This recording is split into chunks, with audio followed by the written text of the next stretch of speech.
So, you're going to pick a pack of pickled puppies. Try saying that 5 times fast. Did you think that you were in the wrong place on YouTube? Nah, we're still here chatting about puppy training. No tongue twisters, I promise. Today, we are going to talk all about how to pick out the right puppy. If you've already brought your puppy home, that's okay. You're going to still learn a few great things here too. But today's video will be really good for those of you that are still in the research phase of finding the right dog for you and your family. Michelle here with How to Train a Dream Dog.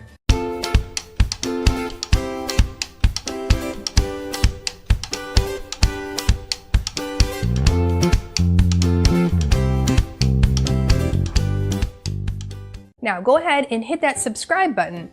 As a new puppy owner, you're going to need to know when the latest puppy training tips and tricks come out. Before we get to the advice on selecting a puppy, I want to just review a few things with you to make sure you're fully ready for this new experience you're about to have. Are you sure you want a puppy right now? Now, I'm not trying to discourage you. After all, I am a dog trainer. I love dogs and I have 3 of my own, all of whom came to me as brand new puppies. But puppies are a lot of work. If you've spent any time in my Facebook group, Puppy Training with Michelle Lennon, you've seen my team recommend the new puppy starter kit. It's free. Have you seen the sample schedule in that free kit? Yeah, it's a lot of work.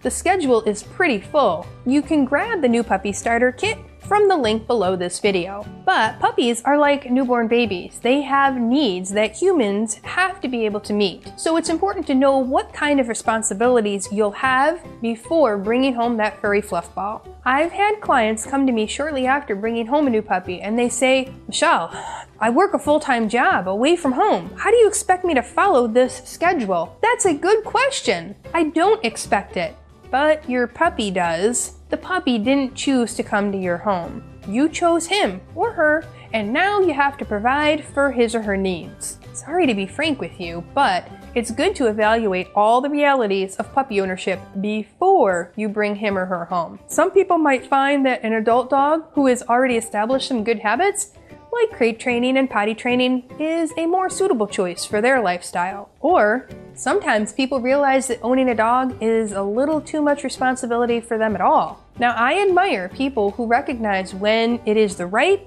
and not so right time for a new dog. Now, I do have one other resource on this topic that I think you'll like. This video here is a great one to watch before you get a puppy to make sure you're up for the challenge. Now, are you sure you want a puppy? Like I mentioned earlier, maybe you're set on getting a dog. Now, I don't blame you, but is a puppy the right choice for you? There are many, many dogs in shelters all over the country who are ready for a forever home. Many of them are past some of the challenging phases like the potty training, the biting, the chewing, and general puppy shenanigans. Now, that doesn't mean they won't need training, but you may not want a dog that requires you to start from the very beginning with the training. Sometimes rescue organizations have a senior dog who just wants to live out their life in a nice, warm home on a comfy bed. They sleep a lot and enjoy leisurely walks with their owners. And they're not nearly as much work as a puppy who needs to be taught all the things. So it'll be good to take some time to evaluate if a young puppy is the best fit for your household. Alright, next up, when to bring home a puppy. Okay, so you've definitely decided on a puppy after all the evaluating of the pros and the cons, which is good, right? Let's get started with the really good advice.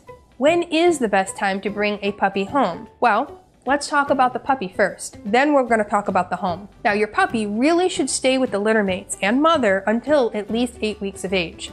10 weeks is best. This gives your puppy time to really learn some valuable skills from the mama dog and the other littermates. Now, I know some of you might be in a situation where you have no choice.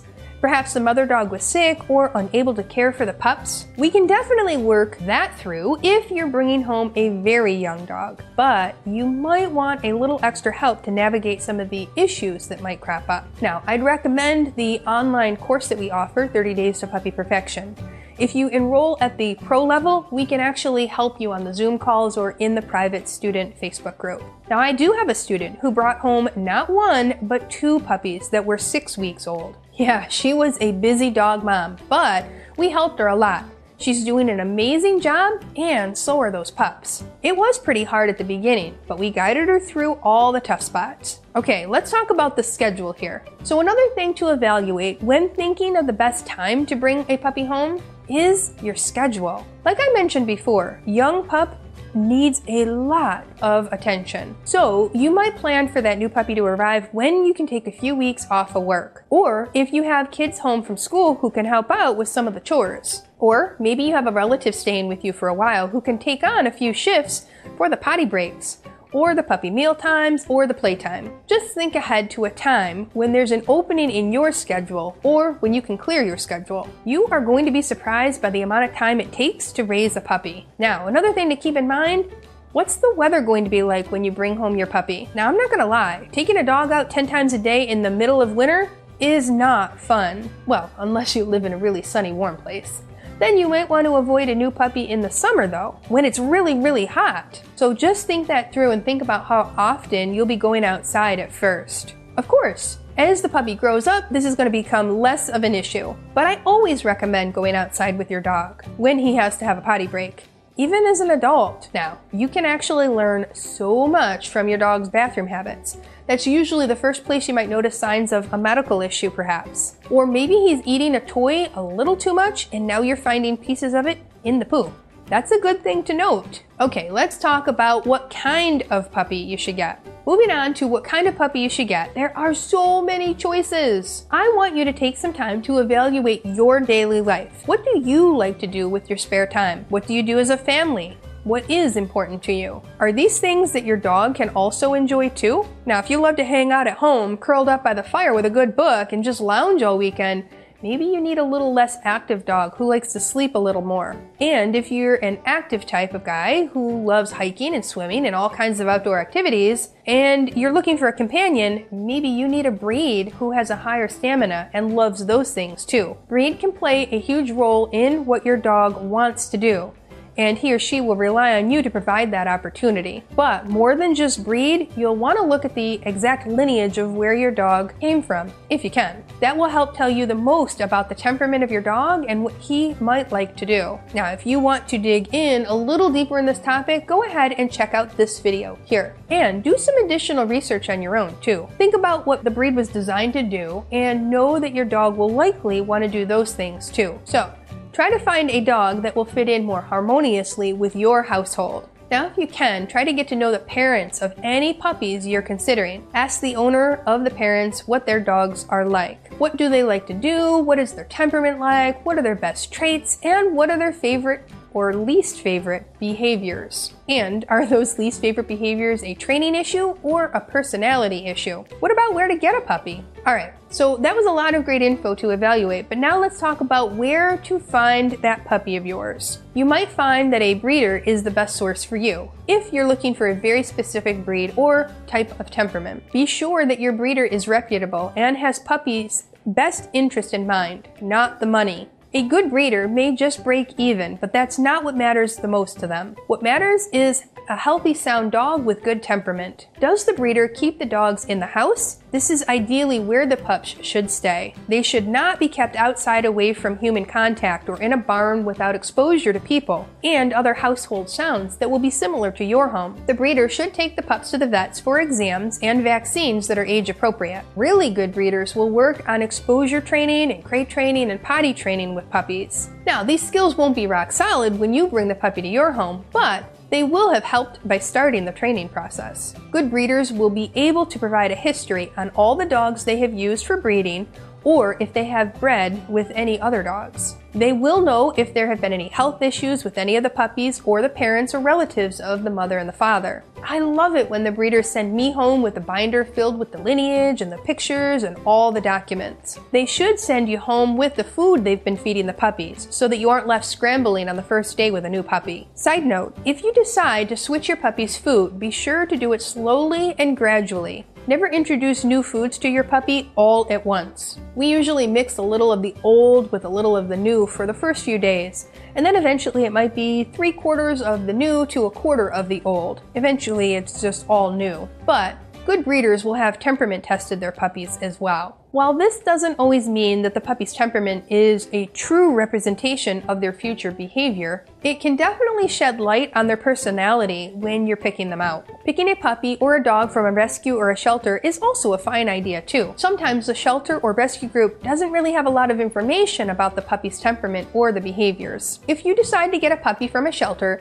be sure to take them out into the play yard or on a leash away from the stress of all the other barking dogs in the building. Now, if it's possible to visit the puppy multiple times before adopting, that's highly recommended. The first time you meet a puppy, they could be overwhelmed or scared or anxious. This also may not be a great representation of their true personality. You can also ask if the puppy has been in any foster homes anywhere with other animals, including cats or dogs or birds or other small pets like gerbils and hamsters. Alright, what to look for when picking a puppy. So when it comes time to actually picking your puppy out of the litter, this is where you want to just close your eyes and then just see which one you touch first. No, I'm just kidding. No, please don't do that. No, but honestly, they really are all tiny little furry creatures at this point, without a huge amount of personality that you can distinguish between. People ask me all the time, what should I look for when I'm picking out my 8-week-old puppy? To be honest, it's a really hard question to answer. Even the fact that you're there could change the dynamic, and you might see more or less of a personal attributes that aren't really there usually. Now, you can examine the puppy's behavior while you are there, but again, this really could just be a tiny moment in time